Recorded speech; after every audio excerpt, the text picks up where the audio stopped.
Hi guys and welcome back to auto crew.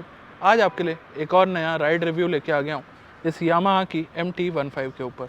दोस्तों आज के इस वीडियो में आपको बताएंगे इस पर्टिकुलर बाइक के सभी राइडिंग एस्पेक्ट्स, क्योंकि पिछले 4-5 दिनों में मैंने इसे हर तरह के टेरेन में चला लिया है, चाहे वो हाईवेज़ हो, ट्रैफिक हो, ऑफ रोड हो, रफ रोड हो या किसी भी तरह का टेरेन हो जिस पर आप नॉर्मली अपना एक टू व्हीलर यूज़ करते हैं। माफ़ी चाहूँगा दोस्तों, ऑडियो थोड़ा सा टू व्हीलर के राइड रिव्यूज़ में ख़राब ही आता है, बट कोशिश करूँगा कि इस बाइक को कम स्पीड पर रख के आपको सभी एस्पेक्ट्स क्लियरली बता पाऊँ।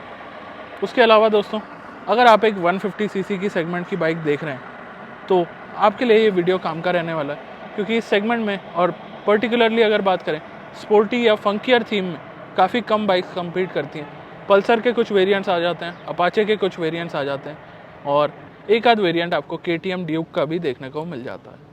चलिए स्टार्ट करते हैं इस वीडियो को और आपको बताते हैं इस बाइक के सभी एस्पेक्ट्स जो मैंने नोट करे आप लोगों के लिए। चलिए दोस्तों स्टार्ट करते हैं इस राइड को। सबसे पहले आपको एक बार मीटर दिखा देता हूँ और थोड़े से कंट्रोल्स के बारे में बता देता हूँ। तो मीटर आप देखेंगे तो ऑन द गो भी ईजी टू रीड है। यहाँ पे आप देख सकते हैं, तो यहाँ पे आपको प्राइमरीली स्पीड दिखाई देगी, ओडोमीटर की रीडिंग, गियर और RPM मीटर। फ्यूल अभी ख़त्म होने वाला है बाइक में, बट फ्यूल हम डलवा लेंगे इस रिव्यू के बाद। तो चलिए आपको बताते हैं सभी एस्पेक्ट्स। एक बार बाइक को कर लेता हूँ स्टार्ट। तो यहाँ किल स्विच मैंने वापस से ऑन कर लिया है और ये आप देखेंगे तो बाइक हो चुकी है स्टार्ट। दोस्तों स्पीड कम ही रखने वाला हूँ ताकि आपको ऑडियो में दिक्कत ना आए। तो चलिए पिक कर लेते हैं और फिर स्टार्ट करते हैं अपने टिपिकल वे में इस राइड रिव्यू को भी। बाकी अगर आपको ऑडियो में इशू आ रहा हो तो मैं आपसे रिक्वेस्ट करना चाहूँगा कि ईयरफोन्स लगा लें, तब आपको थोड़ी सी ऑडियो बेहतर देखने को मिल सकती है। बाकी डाउनशिफ्ट कर लिया मैंने 3rd गियर पे और अब आपको बताते हैं सभी एस्पेक्ट्स जो आपको नोट करने चाहिए अगर आप कोई भी एक बाइक कंसिडर कर रहे हैं। तो दोस्तों सबसे पहले बात कर लेते हैं कंट्रोल्स की। स्पीडोमीटर आप देखते रहिएगा रिव्यू में, ईजीली विजिबल है। यहाँ पे मेरे को कोई इशू देखने को नहीं मिला है अपनी 4-5 दिनों की राइड में, और स्पीडोमीटर आपको परेशान भी नहीं करने वाला है। बाकी रोड्स थोड़ी गीली हैं तो ये भी रीज़न रहेगा स्पीड को कम करने का, और उसके अलावा आपको ऑडियो कम आता है अगर मैं स्पीड को ज़्यादा रखता हूँ। तो यहाँ पे अगर आप देखेंगे तो यहाँ पे आपको एक डिपर का स्विच देखने को मिलेगा। उसके अलावा कुछ इस तरीके का हॉर्न है। लेफ़्ट साइड में आपको इंडिकेटर के बटन्स यहाँ पे देखने को मिल जाते हैं। उसके अलावा राइट साइड में बात करें तो ये रेड वाला आप देख रहे हैं, ये दिया गया किल स्विच और ये दिया गया है आपका इलेक्ट्रिक स्टार्ट के लिए। उसके अलावा एक्सेलरेटर की पोजीशन और ओवरऑल रिस्पांस अभी आगे जाके बात करेंगे। क्लच के रिस्पांस की भी अभी आगे जाके बात करेंगे। लेआउट देखा जाए तो काफ़ी इजी है इस बाइक का, और यहाँ पे अगर आपको दिखाऊं तो यहाँ आप देख सकते हैं सभी डिटेल्स आपको इजीली देखने को मिल जाती हैं। चलिए ओडोमीटर पे ही रखते हैं और आपको देते हैं सभी डिटेल्स इस बाइक के बारे में। तो अर्गोनॉमिकली अगर बात करूँ तो दोस्तों यहाँ पे एक कमी मेरे को इस बाइक के अंदर लगी है, जो कि है ये हॉर्न का स्विच। दोस्तों टिपिकली यहाँ पे जो इंडिकेटर के बटन्स दिए गए हैं, यहाँ की आदत होती है हमें हॉर्न की, बट ये थोड़ा सा ऊपर और थोड़ी सी ऑड पोजीशन में रखा गया है। उसके अलावा अगर आप मिरर्स की तरफ देखें दोनों, तो दोस्तों मिरर्स डिज़ाइनर होने के कारण आप देखेंगे तो ये कॉर्नर से थोड़े पॉइंटेड रखे गए हैं, तो इस रीज़न की वजह से विजिबिलिटी आपको थोड़ी सी कम देखने को मिलती है। अदरवाइज़ मिरर वाइब्रेशन वगैरह के पार्ट में अगर बात करें तो आपको परेशान नहीं करते हैं, और ओवरऑल वाइब्रेशन वगैरह इस बाइक के अंदर कोई बहुत ज़्यादा है भी नहीं। चलिए अब बात करते हैं विजिबिलिटी की। तो विजिबिलिटी में आप यहाँ पे देखेंगे तो आगे आपको काफ़ी अच्छी विजिबिलिटी मिल जाती है, बट क्यों मिल जाती है, क्या उस विजिबिलिटी का रीज़न है, तो ये चीज़ आपको बता देता हूँ। यहाँ पे आप देखेंगे तो कोई वाइज़र, कोई कवर नहीं दिया गया है, और यही रीज़न है कि आपको आसपास की विजिबिलिटी भी बहुत ईजीली और बहुत क्लियरली मिल जाती है। अब दोस्तों इसका क्या फ़ायदा है, अगर आपके एकदम नियर अराउंड में भी कोई गड्ढा वगैरह होता है तो भी आपको परेशानी नहीं आती है और आप इजीली अपनी बाइक को मैन्यूवर करके चला सकते हैं। बट दोस्तों एक नुकसान है इसका हाई स्पीड के अंदर। जनरली जो वाइजर्स वगैरह लगाए जाते हैं या इनकी थोड़ी सी हाइट ऊपर रखी जाती है, उसका एक स्पेसिफिक रीज़न होता है, और वो स्पेसिफिक रीज़न होता है विंड ब्लास्ट। अब दोस्तों यहाँ पे विंड ब्लास्ट थोड़ा सा ज़्यादा आपको फील होगा, और एरोडायनामिक्स के हिसाब से बाइक अच्छी रखी गई है। बाकी डिज़ाइन वगैरह की भी वजह से इसके अंदर वाइज़र नहीं है, तो ये आपके लिए एक इशू बन सकता है। आप चाहें तो इसके लिए कोई एक्सेसरीज़ वगैरह में कोई पार्ट ढूंढ सकते हैं या इसका कोई अदर सोल्यूशन ढूंढ सकते हैं। और बाकी अब बात करते हैं ओवरऑल राइडेबिलिटी की। तो राइडेबिलिटी में जो सबसे पहली चीज़ आती है पावर वगैरह की अगर बात करें तो पावर में आपको कहीं दिक्कत नहीं आने वाली है। बाइक का कर्व वेट है अराउंड 139 kg और इतनी पावर एक 140 kg के बाइक के लिए मुझे नहीं लगता कि एक परेशानी बनने वाली है। उसके अलावा अगर बात करते हैं तो राइडर और पैसेंजर के वेट को भी अगर ऐड कर लें तो 18 के आसपास जो हॉर्स पावर इस बाइक की रखी गई है, तो मेरे हिसाब से पावर फिगर्स ऑन पेपर भी बात करें और रियल लाइफ में भी बात करें तो एम्पल पावर आपको लगती है, कहीं से भी अंडर पावर ये बाइक या इस सेगमेंट की कोई बाइक आपको नहीं लगने वाली है। हाँ, सब 100 cc सेगमेंट ज़रूर आपको कहीं ना कहीं थोड़ी सी अंडर पावर्ड फील हो सकती है, बट इस बाइक के अंदर आपको पावर की कमी फील नहीं होगी। अगर आप डेली कम्यूट की बात करें, चाहे सिटी की बात करें, हाँ हाईवे पे हाई स्पीड वैसे तो रिकमेंडेड नहीं होती है, बट इस बाइक को जितना मैंने चलाया है तो 100-110 की स्पीड तक ये बाइक इजीली काम कर लेती है।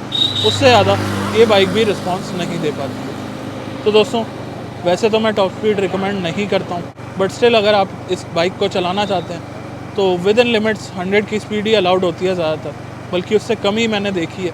तो 100 की स्पीड तक ये बाइक आपको ना निराश करने वाली है और ना ही कोई ख़राब एवरेज देने वाली है। बाकी दोस्तों, आपकी अपनी चॉइस है, आप कितना स्पीड पे अपने व्हीकल को यूज़ करना चाहते हैं। तो यहाँ पे मैं आपको कुछ ज़्यादा नहीं कहना चाहूँगा। उसके अलावा इंजन ग्रंट की बात करें तो मेरे को ओवरऑल कोई कमी नहीं लगी है। इस टाइम आप देख रहे हैं मैं 5th गियर में अराउंड 30 की स्पीड पे चल रहा हूँ और बाइक इजीली पिक कर रही है। तो गियरिंग रेशियोज़ भी काफ़ी अच्छे रखे गए हैं। प्लस दोस्तों, ओवरऑल जो एक रिस्पांस बन के आता है किसी भी व्हीकल को चलाने का, वो इंजन और गियरिंग रेशियोज से मिला के बन के आता है। तो यहाँ पे आप देख रहे हैं 3rd गियर पे 30 की स्पीड, 5th गियर पे 30 की स्पीड मेरे को किसी भी तरह से परेशान नहीं कर रही है। तो ये एक अच्छा एस्पेक्ट होता है किसी भी व्हीकल को यूज़ करने का। प्लस दोस्तों, इसका एक डिटेल्ड वॉक अराउंड दिया हुआ है जिसमें आपको बताया है इसके डिज़ाइन एलिमेंट्स, इसके फीचर्स वगैरह के बारे में, तो वो वीडियो आप जाके ज़रूर देख सकते हैं। अब दोस्तों, इंजन के बारे में आपको बता दिया है, पावर डेफिनेटली अच्छी है और आपने देखा अभी बाइक चली गई थी 27 की स्पीड तक, बट स्टिल इस बाइक ने पिक करने में कोई ऐसी ख़ास परेशानी नहीं करी है। बाकी दोस्तों, ओवरऑल ये वीडियो आपको कैसा लग रहा है ज़रूर लिखिएगा कमेंट सेक्शन के अंदर। अब डाल देते हैं 6th गियर और स्पीड है मेरी अराउंड 35-40 के करीब। तो हम बात करते हैं अब अपने नेक्स्ट एस्पेक्ट की, जो कि है ब्रेकिंग। तो दोस्तों, ब्रेकिंग की बात आपको एक बार हॉल्ट पे लेके कर लेता हूँ और यहाँ आप देखेंगे तो मैं इजीली आ चुका हूँ हॉल्ट पे।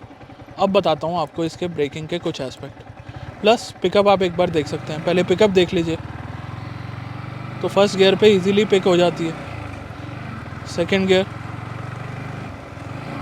3rd गियर, स्पीड्स नोट करिएगा कितनी स्पीड पे मैं कौन सा गियर यूज़ कर रहा हूँ, 4th gear, 5th gear. 5th gear पे 25 की स्पीड पे कहीं हल्की फुल्की स्टॉलिंग ज़रूर आई बाइक के अंदर और अब 32, 33, 35 की स्पीड पे डाल दिया मैंने 6th गियर। तो आप देख सकते हैं कितना बड़ा गियरिंग रेशियो रखा गया 35 की स्पीड से लेके, और मैक्सिमम टॉप स्पीड जितनी भी ये बाइक अचीव कर पाती होगी, मैंने तो नहीं करी है, अगर आप में से कोई जानता हो तो कमेंट करिएगा। ये बाइक उतनी स्पीड तक जा सकती है अराउंड एक ही गियर के अंदर। तो ये एक अच्छा एस्पेक्ट होता है एक ओवरऑल डेली यूसेज वाली बाइक के लिए, और यहाँ पे भी ये चीज़ अच्छी रखी गई है। प्लस अब आप देखेंगे तो दोस्तों, अगर आपको एक अच्छा पिकअप चाहिए, ज़्यादा पावर चाहिए, तो आप इजीली अपना गियर डाउन करके पावर एक्सट्रैक्ट कर सकते हैं किसी भी व्हीकल के साथ। हम बात कर रहे थे ब्रेकिंग की, तो दोस्तों आगे हो चाहे पीछे हो, दोनों ही जगह इस बाइक के अंदर आपको डिस्क ब्रेक देखने को मिलती है और डिस्क ब्रेक का रिस्पांस भी काफ़ी अच्छा निकल के आता है। आगे दी गई है 282 mm की डिस्क और रेयर में दी गई है 220 mm की डिस्क। आगे आपको सिंगल चैनल ABS भी प्रोवाइड किया जाता, तो सेफ्टी के हिसाब से भी ये बाइक आपको निराश नहीं करती है। उसके अलावा बात करते हैं तो दोस्तों फ्यूल एफिशिएंसी। अब फ्यूल एफिशिएंसी आपको एक बार मीटर में भी दिखा देता हूँ कि ये कितने दिखा रहा है। तो यहाँ आप देखेंगे इंस्टेंटेनियस फ्यूल एफिशिएंसी आपके सामने है और ये मैक्सिमम 99 तक दिखाता है। मैं आपको खुद ही कहना चाहूँगा कि इस पर बहुत ज़्यादा भरोसा ना किया करें। ये जो इंस्टेंटेनियस फ्यूल एफिशिएंसी मीटर वगैरह दिखाते हैं किसी भी व्हीकल के, बट ओवरऑल रियल लाइफ में कितनी माइलेज ये बाइक दे सकती है या देने के केपेबल है, तो दोस्तों टैंक टू टैंक टेस्ट तो मैं आपका इसके लिए नहीं बना पाया हूँ, बट यहाँ पे आप देख पा रहे हैं तो 45 की माइलेज ये शो कर रही है।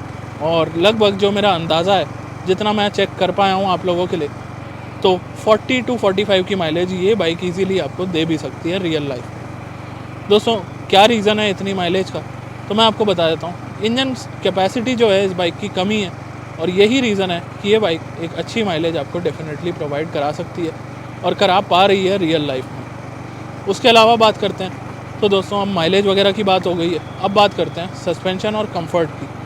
तो दोस्तों कंफर्ट में सबसे पहला जो अपना वो आ जाता है एस्पेक्ट, वो है इसके टायर्स। तो 17 इंच के टायर्स इस बाइक के अंदर लगाए गए हैं, और ज़्यादातर टू व्हीलर्स के अंदर आपको इसी साइज़ का टायर पैच देखने को मिलता है। बट अगर टायर की ओवरऑल विड्थ की बात करते हैं तो विड्थ के मामले में ये बाइक काफ़ी अच्छी रखी गई है। ज़्यादातर बाइक्स आपको पता है रेयर व्हील ड्राइव ही होती हैं, और इसके रेयर व्हील में जो टायर पैच लगाया गया है वो है 140 सेक्शन का। अब 140 सेक्शन एक इस सेगमेंट की बाइक के लिए अगेन एक काफ़ी अच्छी बात हो जाती है। और 140 70 R17 का पीछे टायर है, जो कि मेरे हिसाब से काफ़ी अच्छा है इस बाइक की परफॉर्मेंस को जस्टिफाई करने के लिए। उसके बाद आते हैं सस्पेंशन की तरफ। तो आगे लगाए गए हैं अपसाइड डाउन फोक्स, जो कि लुक्स के मामले में भी और रिस्पॉन्स के मामले में भी आपको पसंद आने वाले हैं। उसके अलावा बैक साइड में अगर बात करते हैं तो एक मोनो शॉक यहाँ पे प्रोवाइड करा दिया गया है। तो ये दोनों ही सेटअप मिलके काफ़ी अच्छा रिस्पॉन्स दे देते हैं कंफर्ट में। जैसा कि मैंने आपको बताया, सस्पेंशन सेटअप कहीं ना कहीं थोड़ा सा स्टिफर साइड पे ज़रूर रखा गया है। बाकी यहाँ आप देख सकते हैं तो थोड़ा सा रफ रोड यहाँ पे था। उसके अलावा यहाँ पे कोई परेशानी मेरे को नहीं लग रही है। और सस्पेंशन को भी अगर कैटेगराइज करूँ या डिवाइड करूँ रिस्पॉन्स के हिसाब से, तो दोस्तों फ्रंट के अपसाइड डाउन फोक्स का तो काफ़ी अच्छा रिस्पॉन्स है, और ये उतने ज़्यादा स्टिफ भी नहीं है, तो राइडर की बॉडी पे उतना ज़्यादा इफेक्ट नहीं आता है अगर इस बाइक को रेगुलरली कोई चलाता है। बट रेयर का जो मोनोशॉक है वो वाकई एक body balance, high speed stability बनाने के लिए काफ़ी लेवल पे स्टिफ रखा गया है, जो कि आपको परेशान कर सकता है और आपके पिलियन को भी कहीं ना कहीं डिस्कम्फर्ट की तरफ ले जा सकता है। उसके अलावा अगर बात करता हूँ तो दोस्तों जब पिलियन की बात आई गई है, अगले अपग्रेड के अंदर थोड़ा सा और लेंथ को इंक्रीज़ कर सकते हैं सीट की, जिससे और बेहतर रिस्पॉन्स पिलियन को देखने को मिल जाता है। ओवरऑल राइड बैलेंस और हैंडलिंग वगैरह की बात करते हैं तो दोस्तों यामाहा की बाइक्स कहीं ना कहीं एक स्पोर्टी नेचर के हिसाब से काफ़ी लॉन्ग रन से ट्यून करी जा रही हैं, और इसकी ट्यूनिंग भी कुछ उसी तरह से है। यहाँ आप देखेंगे तो आप इजीली देख सकते हैं कि कोई यहाँ पे परेशानी नहीं आ रही है, और ओवरऑल हैंडलिंग भी जो है इस बाइक की वो एक अच्छी साइड पे ही मैं बोल सकता हूँ। प्लस दोस्तों एक चीज़ जो हाईलाइट करने वाली है वो है इसकी हेडलाइट्स। तो दोस्तों इसकी हेडलैम्प्स का रिस्पॉन्स और थ्रो मेरे को काफ़ी अच्छा लगा, और रोड प्रेजेंस बाइक की काफ़ी अच्छी है। उसका क्या रीज़न है, तो दोस्तों बाइक थोड़ी सी, जैसा कि आप जानते हैं, स्पोर्टियर साइड पे बिल्ड है, और दिखने में ये बाइक काफ़ी ज़्यादा यूनिक लगती है। इसका जो फ्रंट फेस है वो लगता है थोड़ा सा रोबोट फेस टाइप का। यही रीज़न है कि इस बाइक को ज़्यादातर यंगस्टर्स या बच्चे, अगर मैं कहूँ, तो काफ़ी ज़्यादा लुक्स देते हैं, और थम्स अप वगैरह भी मेरे को देखने को मिले इस बाइक पे। उसके अलावा अगर बात करता हूँ तो टर्न्स वगैरह पे या हाई स्पीड कॉर्नरिंग वगैरह पे यहाँ पे कोई इशू नहीं है। हाई स्पीड पे मैं क्यों नहीं चल रहा हूँ इस बात को आप अच्छे से जानते हैं।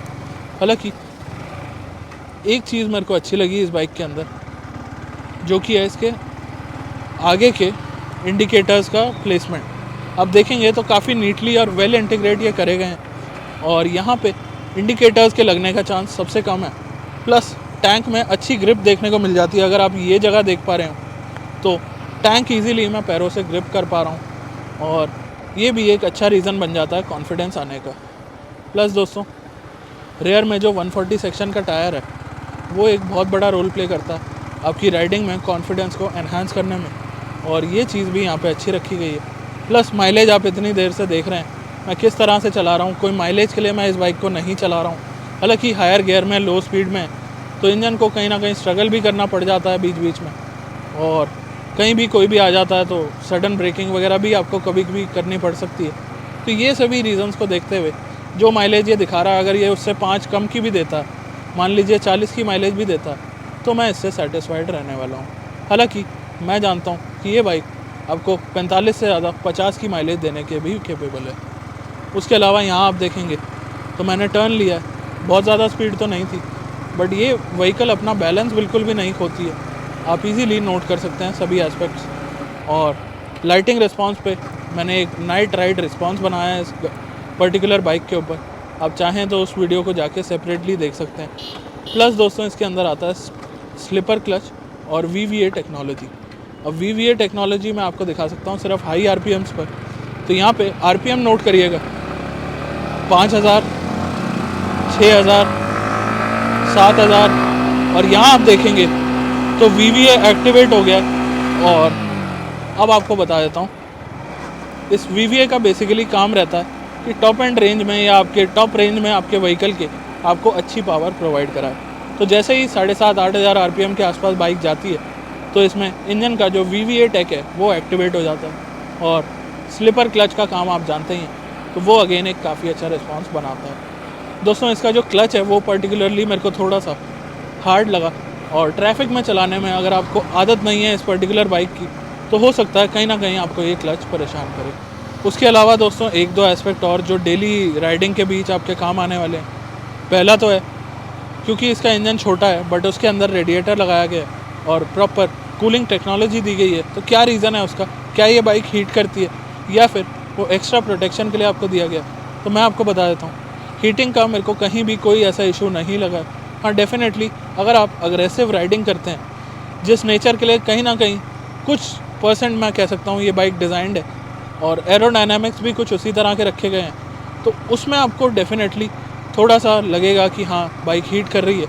बट वो हीट आपके पैरों पे आए और ऐसा कुछ जो आपको परेशान करे, ऐसा कुछ कंसर्न करने वाला यहाँ पे पार्ट नहीं है। उसके अलावा दोस्तों हीटिंग में मेरे को ऐसा कोई इशू लगा नहीं है, और रेडिएटर अगर ऑन होता है तो डेफिनेटली बाइक की आवाज़ थोड़ी सी बढ़ जाती है। उसके अलावा आपको बता देता हूँ ग्राउंड क्लियरेंस के बारे में। तो दोस्तों ग्राउंड क्लियरेंस इस बाइक की अच्छी रखी गई है और ग्राउंड क्लियरेंस के एस्पेक्ट में कोई दिक्कत नहीं है। फुट पैक एरिया भी सही है, but pillion foot pack area में थोड़ी सी परेशानी है, थोड़ा सा हायर साइड पे वो रखा गया है, तो पिलियन कंफर्ट इस बाइक के अंदर थोड़ा सा कम आपको देखने को मिलेगा। उसके अलावा चलते हैं अपने नेक्स्ट और लास्ट एस्पेक्ट की तरफ, जो कि है फीचर्स। तो दोस्तों फीचर लोडिंग इस बाइक के अंदर आपको ठीक ठाक देखने को मिलेगी। ये बाइक आपके ऐप वगैरह से भी कनेक्ट हो जाती है, प्लस यामाहा के connected features, VVA, slipper clutch वगैरह काफ़ी सारी अच्छी खासी चीज़ें इसके अंदर दे दी गई हैं। एक दोस्तों लास्ट एस्पेक्ट, काफ़ी सारी बाइक्स के अंदर आपको स्पीडोमीटर की विजिबिलिटी उतनी ज़्यादा नहीं मिलती है, और ज़्यादा मिलती भी है तो अच्छी नहीं मिलती है। बट यहाँ पे अगर आप देखेंगे तो स्पीडोमीटर की विजिबिलिटी आपको प्रॉपर देखने को मिलेगी, चाहे वो डे टाइम हो या फिर वो नाइट। प्लस दोस्तों यामाहा के इंजन्स जो 2 व्हीलर्स में हैं, और जानते हैं यामाहा को अच्छे से, वो अच्छे से जानते हैं कि इस पर्टिकुलर बाइक का इंजन भी काफ़ी टाइम से चला आ रहा है, काफ़ी रिलायबल है, और मेंटेनेंस के मामले में भी ये आपको बहुत ज़्यादा परेशान नहीं करने वाली है। चलिए दोस्तों अब टर्निंग रेडियस के बारे में आपको बता देते हैं। तो यहाँ पे आप देखेंगे तो मैं ले रहा हूँ यू टर्न, और मैंने डाउनग्रेड कर लिया सेकंड गियर पे, बट यहाँ पे पड़ गया रुकना। चलिए फर्स्ट गियर पे डाल दिया, और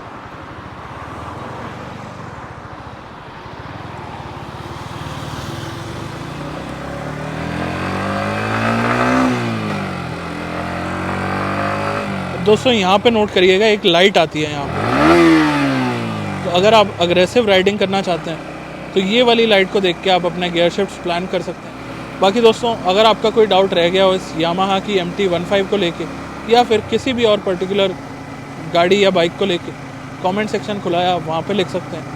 कंपटीशन के बारे में मैंने आपको ऑलरेडी बता दिया है, और यामाहा भी एक वेल रिप्यूटेड ब्रांड है अगर 2 व्हीलर सेगमेंट, 2 व्हीलर मार्केट की बात करते हैं। चलिए दोस्तों आज के वीडियो में बस इतना ही।